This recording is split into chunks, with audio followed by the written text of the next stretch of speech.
Oh, there, the Blast Splits here, reaction to Kevin Spencer episode 9. I'm already Kevin was real irritable lately. Because he'd been in the joint so long, he was feeling out of touch with life. Kevin missed the intoxicating smell of a bag of solvents and the pretty banging noise that happened when he smashed parking meters with a tire iron. Kevin was in a rut, and it was starting to show. Frankly, Kevin, I'm growing concerned. I thought we'd been making progress, but lately you've been very withdrawn. Can't you try to open up and let me help you? Kevin tried opening up with a volley of stationery supplies. I'm sorry, Kevin, but until we make some kind of breakthrough, your violent temper has made it necessary for me to send you to... Kevin had heard rumors and he was frightened. Ward 5 hadn't always been a hospital. For a long time, it had been a convent and then a prison. No one liked to talk about the mysteriously large platform with the hole in the middle that was in the courtyard, or the phony wall in the basement where the nuns used to hide their illegitimate children. Ward 5 was the ward where they sent you if you were completely untreatable. It took up the whole third floor. Spencer, word is they're sending your kid to Ward 5. Ward 5? A way to embarrass the family, you effing little bastard. They're gonna make short work of him. They're gonna kill you, boy. The guards took Kevin onto an elevator and put tape around his hands. That's so you don't hurt yourself. Kevin hadn't been planning on hurting himself and didn't think he could do much damage with his fingers anyway. At least not as much damage as he could with his hands taped up like this. Boy, this one's worse than his old man. While he was unconscious, Kevin dreamed about his friend, Alan the Magic Goose. You're losing your touch, idiot boy. You weren't even watching your back. Now Alan's got some stuff to do, so get back to your twisted version of reality. When Kevin woke up, he didn't much like what he saw. The place made the regular mental ward look like a field trip to the library. There was a guy chewing through his own arm, another guy urinating on his own bed, and there was even another guy trying to build an ark so he wouldn't die with all the other crazy people who were going to burn in hell.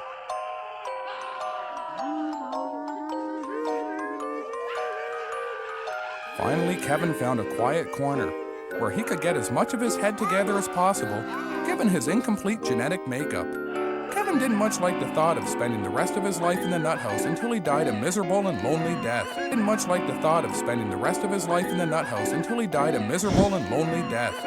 He was even more scared because he'd heard that people in Ward 5 couldn't have visitors, and that meant his mom wouldn't be able to smuggle him contraband cough syrup and smokes.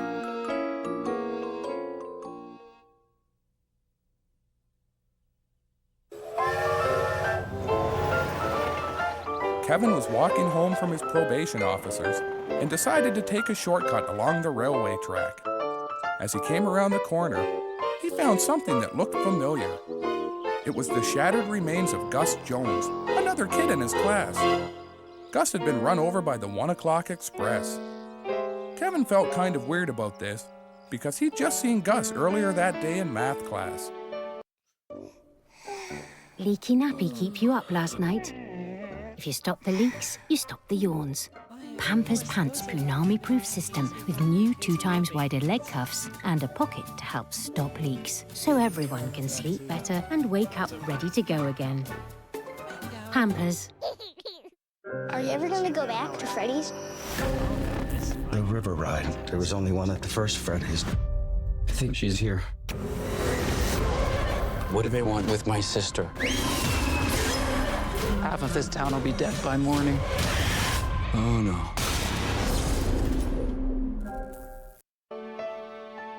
If a train leaves the station at 8 a.m. at 100 miles per hour, and the conductor eats a bran cereal at 7:30 a.m., what will the conductor's relative speed be if he is running 30 miles per hour to the washroom at the back of the train? Mrs. Kilborn, my parents say learning math is satanic. Very well then, on your way.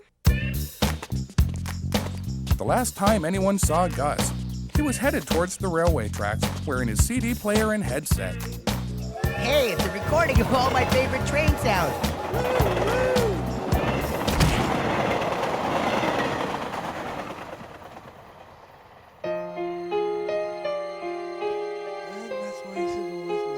There wasn't much left of Gus now, but by a stroke of luck, the CD player was still in pawnable condition.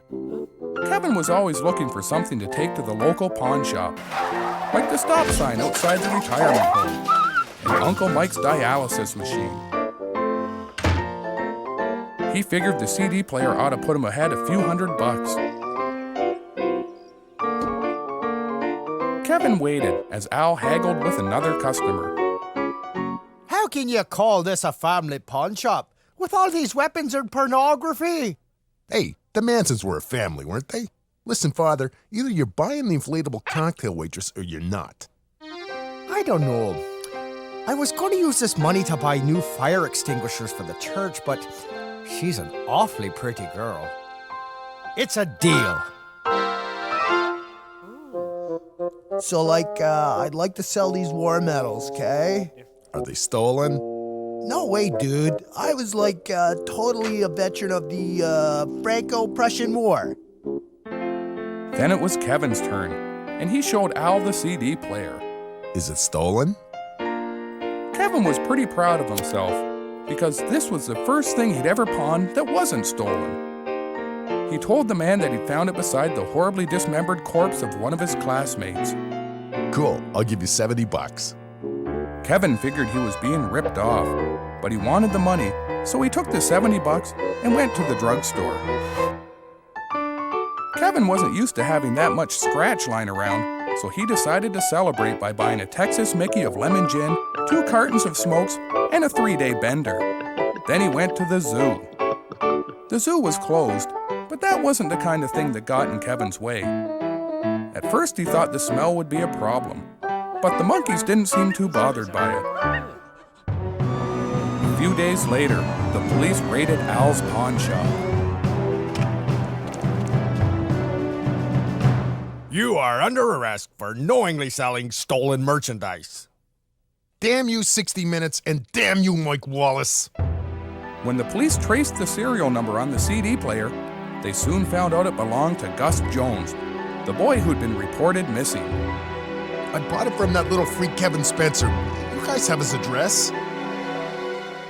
When the cops arrived at Kevin's house, Percy was already in a bad mood because he'd run out of matches and got his head stuck in the toaster oven while trying to light a smoke.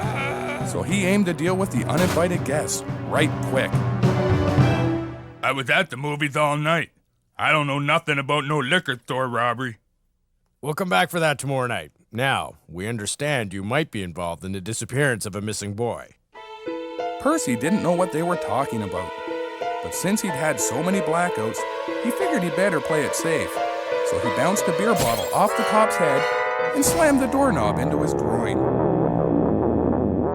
Kevin was walking off the tail end of his bender and thinking about all the things in his life that made him happy. The way cold tiles feel against your face after passing out in a public washroom, or the way his mom would drool nostalgically when she saw clowns giving away balloons at the gas station. But the thing that made Kevin the happiest was coming home to find the police beating the old man on the lawn. Use the mace on him. It's so cute the way it makes his face crinkle. Hey, you stupid pigs! There's Kevin Spencer, the kid I bought the CD player from. Kevin led the police to the boy's body, which had been picked clean by vultures and vermin. After he told the police what happened, they notified the boy's parents. Cheer up. The train killed your boy. That means I ain't gotta go back to jail. But with a happy ending. And give me a lift back to town, will ya? It was a full day for Kevin, so he and the old man headed off to catch last call at the strip club and walked away in the dying light of a burned-down church. Because Kevin was so violent, he'd been placed in Ward 5 of the mental hospital. Kevin wasn't too happy about it. He wasn't afraid of the other patients, but because they were all violent lunatics, he didn't feel special anymore. Hey, kid, my name's Bull. I used to shoot heroin, but then I got in a car accident and I lost my arm. So that I didn't have an arm anymore to inject heroin into, so I had to use my legs. But then I got gangrene and I lost them too. Kevin wasn't really in the mood to listen to some old junkie pissing and moaning about his problems. But because his hands were taped, he couldn't even give him the finger. I have a plan that'll get us out of here, but it's risky. You afraid of dying, kid?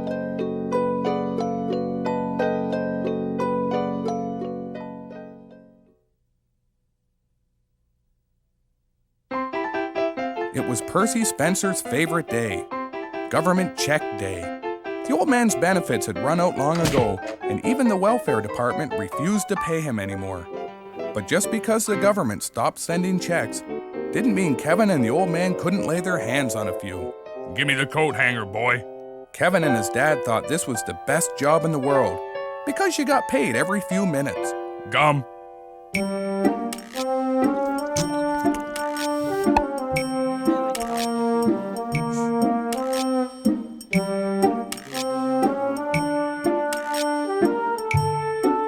You try the next house. The system wasn't perfect, and sometimes they'd sneak the wire into the house of someone who was still at home. After a while, Kevin got bored and told the old man they should head to the cash mart and get the money. Just one more.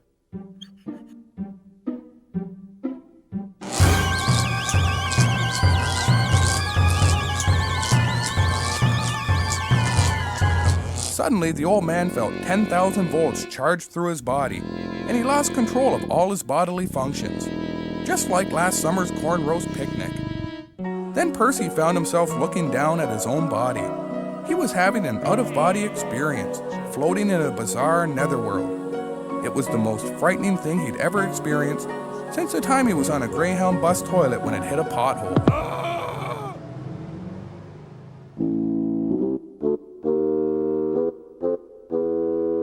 Baby, you've been in a coma for 3 months. But don't worry, I saved your beer. It was only half finished. Kevin's old man hadn't been sober in 25 years. Now, without meaning to, he'd spent 3 months without being cranked up on booze or drugs. That's strange. I seem to be starting and ending sentences, and my short-term memory's back. And you've lost weight. You're as sexy as Henry Winkler. Kevin had never seen his dad sober and not smoking, so he was still kind of wary of the whole thing. I've wasted years.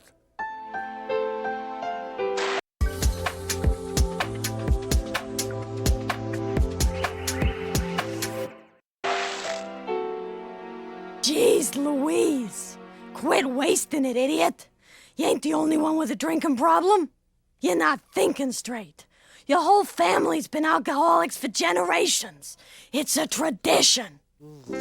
Being clean and sober was starting to cause the old man lots of grief, and that was fine with him.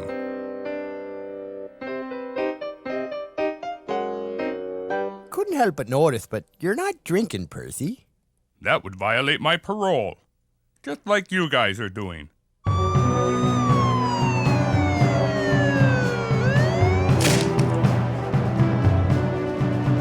Backstabbing son of a bitch.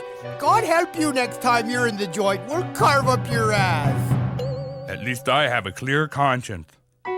1,000, 2,000, 3,000.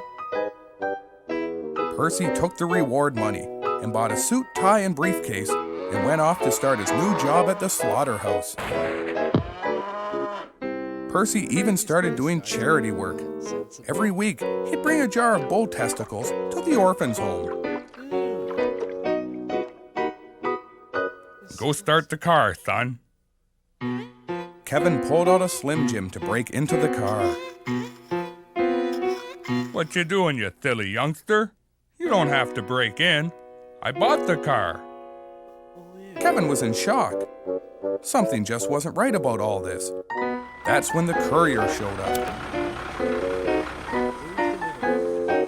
Mr. Spencer, because of the wonderful things you've been doing with your testicles, you've been invited to receive a humanitarian award. The day of the awards ceremony was the strangest day of Kevin's life. The only time he'd ever been to City Hall was to apply for a pardon. Now he was watching the old man get an award, and it didn't seem fair. After all, Mum was the only person he knew who could snore and burp at the same time, but she wasn't getting any recognition. It's an honor and a privilege to present all these fine humanitarians awards for their good service.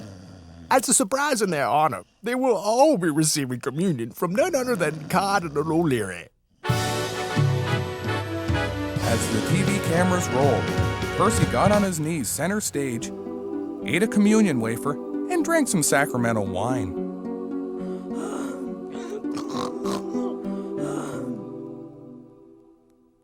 In recognition for your generosity in offering your testicles to needy children.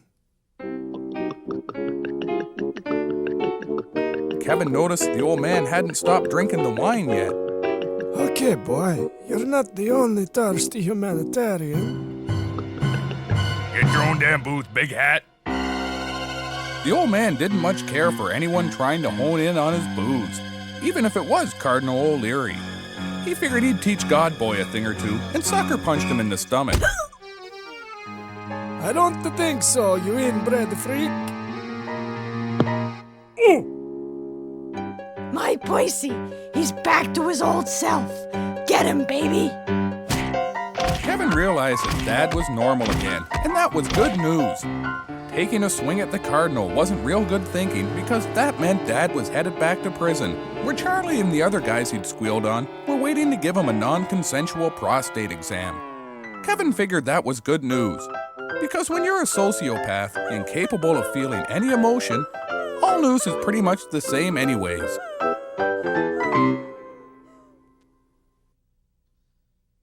Basically. Kevin and his dad had been spending a lot of quality time together because their cells were only 20 feet apart. They were both in the joint because they'd broken into a neighbor's garage to rip off some empties and decided to steal the car because it was already running. On their way home, Kevin had gotten so cranked on bad Mexican vodka, he thought he saw two bridges, which wouldn't have been so bad, except he picked the wrong one. The cops would have thrown the book at him if his car hadn't landed on a smuggling boat carrying a cargo of uncut Peruvian black hashish. Because they caught the smuggler, the cops took it easy on Kevin and his old man and gave them time served, plus a mandatory visit to a substance abuse day seminar. This seemed like a sweet deal, but Kevin and his dad were alcoholic chain smokers, so even the 3 days in holding cells still caused horrible DTs and withdrawals. The hash smuggler, on the other hand, was the only one not suffering any symptoms. Excuse me. I demand a phone call and some more nachos. As soon as they were released, they were sent to the drug seminar. As part of Health Education Week and in conjunction with the good people at Blind Bastard Scotch Whiskey, we're going to show you the scourge of society today, drugs. Isn't liquor a drug? Not exactly, sort of. Never mind. Ladies and gentlemen, these are drugs. He's not lying. They sure are. Say yes to summer with the biggest ever TUI sale.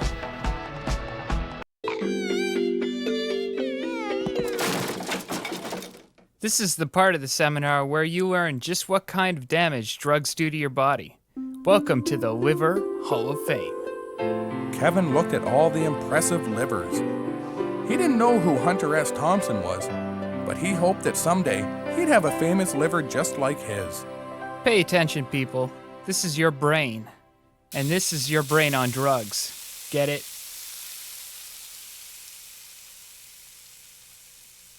I don't get it. Here, boy, he did it wrong. This is really your brain on drugs.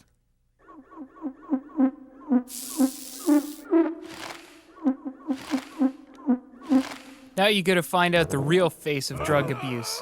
You'll meet a man who hit rock bottom and ruined his life. Meet Bill X. I was so addicted to crack cocaine that I used to have sex with men just to support my habit. You're a lying effing tool. who'd had sex with a fat pig like you. Hey, you bastard, I was the hottest meat on the east side. East side of my ass, maybe. You're dead, you mofo.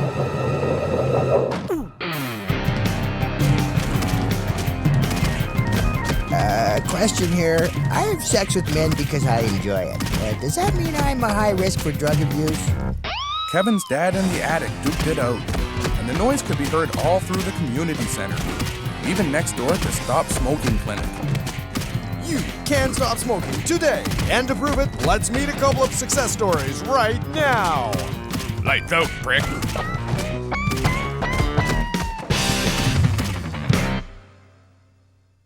You and your rotten kid get out of here. I've signed your probation papers, now get out. Percy was off to celebrate his probation by finding some way of breaking it. But Kevin was already gone. He'd grabbed the rest of the Percodans from the beginning of the presentation and had stolen Timothy Leary's liver to see if he could squeeze anything good out of it.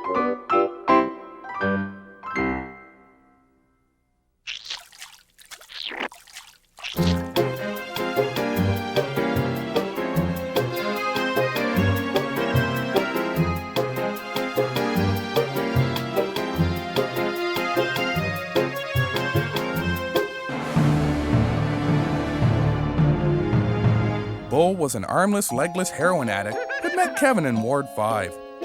He'd lost his limbs because of gangrene and now could only get around by pulling himself on an old skateboard. It was all the government health insurance could afford. I told you, I have a plan to get us out of here, and I'm serious, no fooling. First you go to the elevator, and then when the security guard comes up with the food, you pretend you're sick. And I'll hide behind the curtains, and then when he comes in, I'll bump him over there with my big cock, and we'll see what happens, okay? Kevin tried to listen to Bull's escape plan, but it sounded sort of complicated, and years of substance abuse didn't help his attention span. So instead, he came up with an escape plan of his own. He kicked Bull's skateboard really hard so that it rolled through the third floor window, leaving a huge opening.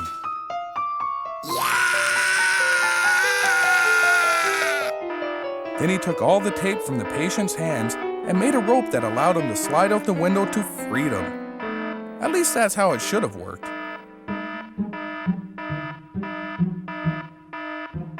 Hey, give us our tape back.